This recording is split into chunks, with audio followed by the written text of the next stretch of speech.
तो जो गीता में लिखा है उसे तो मानना ही पड़ेगा, क्योंकि हम गीता और रामायण और भागवत को ही आदर्श मानते हैं, वेदों को ही आदर्श मानते हैं। आज तक मैंने किसी माँ से नहीं पूछा कि आपकी जात क्या है। वो प्रसंगवश मैंने ये बात आज आपको कह दी कि चारों वर्ण की माताएं हैं, पर मैंने किसी माता से नहीं पूछा कि मैया आपकी जात क्या है। आपकी नारियों का सम्मान होना चाहिए, पुरुषों का भी सम्मान होना चाहिए, समानता की हम बात कर रहे हैं।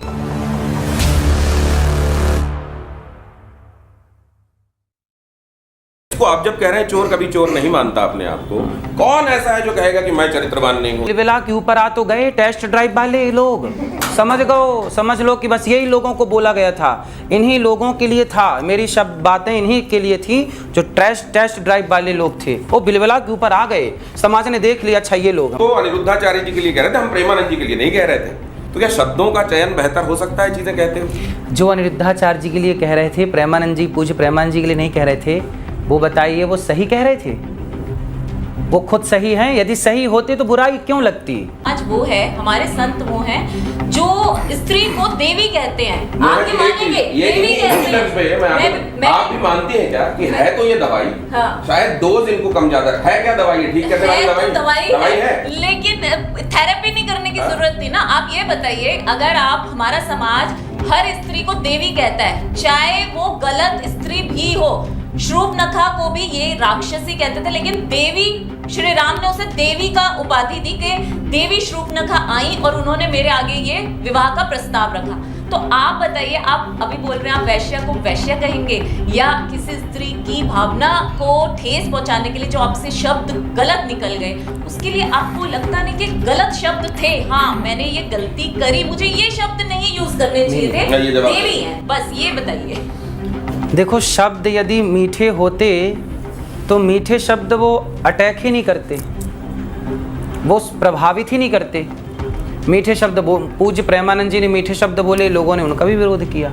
उनके शब्द तो मेरी तरह कड़वे नहीं थे। शब्दों का अपना काम है, लेकिन आपको ये बात समझनी। अब देखो, हम इस पे जो बात कर रहे हैं ना, उसका कोई अर्थ नहीं है। अर्थ इसका है कि तीर छोड़ा गया था, जहां उसे लगना था वो लग गया।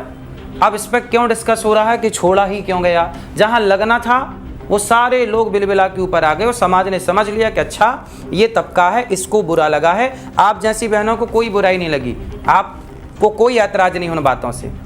सबके लिए बात कही ही नहीं गई ना, जिनके लिए कही गई थी वो उन तक पहुंच गई और वो संतुष्ट हो गए कि भाई हम तक बात आनी थी, आ गई, और वो अब सुधरने की दिशा में चले भी गए। देख लेना, वो लोग ज़्यादा सुधरेंगे अब। तो कुछ गुरु कथावाचक जैसे कि आगे बढ़ते हैं और समाज में ये रखते हैं बातों को आगे, तो उनको पीछे ढकेला जाता है, उनके लिए विवाद किया जाता है। मान लीजिए कि स्त्री को किस तरह के परिधान में होना चाहिए, किस तरह का केश विन्यास होना चाहिए, जब वो किसी आदरणीय महापुरुष के सामने बैठे हों तो क्या उनका सिर ढका हुआ होना चाहिए। कुछ भी आप करो उसके ऊपर बोलना ही है समाज को। तो हमारे एक मर्यादा होता है कि हम कहाँ पे क्या पहने, कहाँ पे क्या जा सकते हैं, कहाँ पे क्या बोल सकते हैं। तो हमारे धर्म गुरु जो हैं उनको रास्ता दिखा रहे हैं, तो सब उनको बुरा लग रहा है। उन्होंने कपड़ों के ऊपर बात करी नहीं कि बहुत छोटे कपड़े मत पहनो, मर्यादा में पहनो, मर्यादा में रहो, ये बोला है उन्होंने। वो लोग दो वयस्क साथ में रहते हैं, इसको लेकर कानून का जो नजरिया है वो आपके सामने है।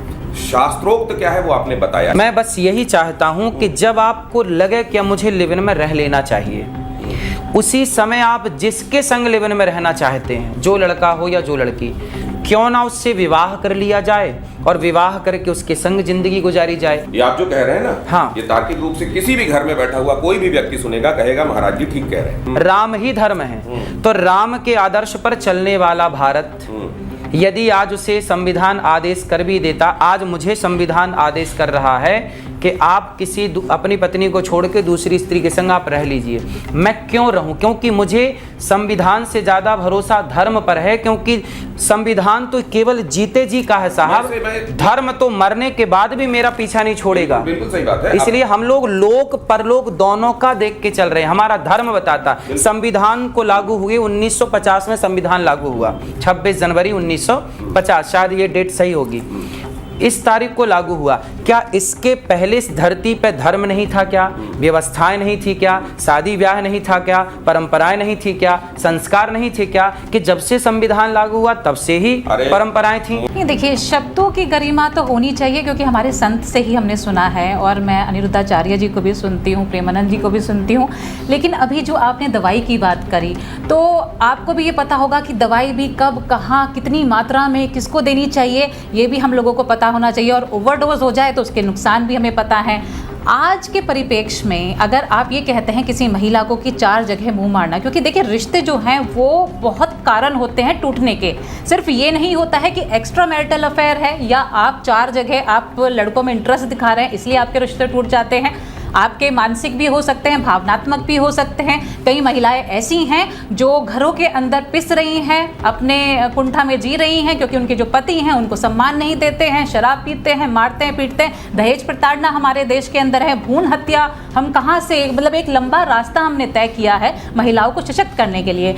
तो मैं ये कहना चाहूँगी कि अगर आप कुछ भी बोलते हैं, और एक आपने एक चीज़ और बोली कि जिसको जैसी समझ हो वो वैसे समझेगा, तो आप ये नहीं मानेंगे कि अगर आप कपड़ों पर टिप्पणी करेंगे या सौंदर्य पे टिप्पणी करेंगे, श्रृंगार पे टिप्पणी करेंगे, तो एक तबका ऐसा है, वो लड़का हो सकता है, चाहे कोई भी हो सकता है, कि वो फिर उस चीज को अपने मतलब से इस्तेमाल करके और लड़कियों के साथ दुर्विचार कर सकता है। उन्होंने कहा भ्रूण हत्या और महिलाओं को घर के भीतर प्रताड़ना, नहीं बात ठीक है, महिलाओं को प्रताड़ित क्यों किया जाए? मैं कथा में ये पक्ष भी तो बोलता हूँ, पुरुषों को डांटता हूँ कि आप अपनी पत्नी का आदर क्यों नहीं करते? जब ब्याह किया है तो छोड़ क्यों दिया अपनी पत्नी को? जब विवाह किया है तो रिश्ते निभाओ और उसका पालन करो, उसकी सेवा करो। क्यों से बीच में छोड़ोगे? क्यों से तरसाओगी चीज़ों को? मैं बोलता हूँ ये पक्ष, पर ये पक्ष चीज़ों वायरल नहीं होती।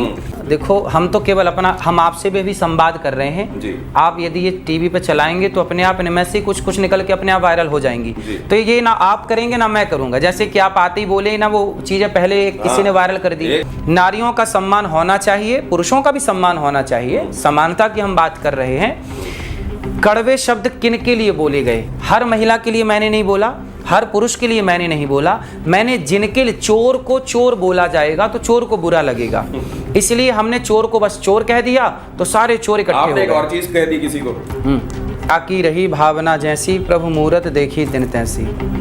जब इस संसार का निर्माण हुआ तो सबसे पहले भगवान नारायण की नाभि से जब कमल हुआ और कमल में जब ब्रह्मा जी प्रकट हुए तो ब्रह्मा जी को ये कन्फ्यूजन हो गई कि मैं कहाँ से आया, मैं कौन हूँ।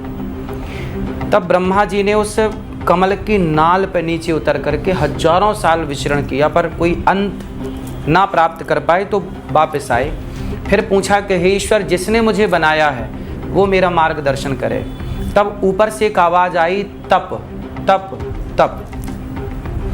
तो उस तप तप को जब ब्रह्मा जी ने सुना तो ब्रह्मा जी ने सुना कि तप, तो उन्होंने समझ लिया कि ये तपस्या हमें करनी चाहिए। उसी तप को जब दैत्यों ने सुना तो उन्होंने सोचा कि ताप लो सबको, नष्ट कर दो। तो एक ने तप का अर्थ लगाया कि तपस्या, और एक ने अर्थ लगाया कि ताप लो।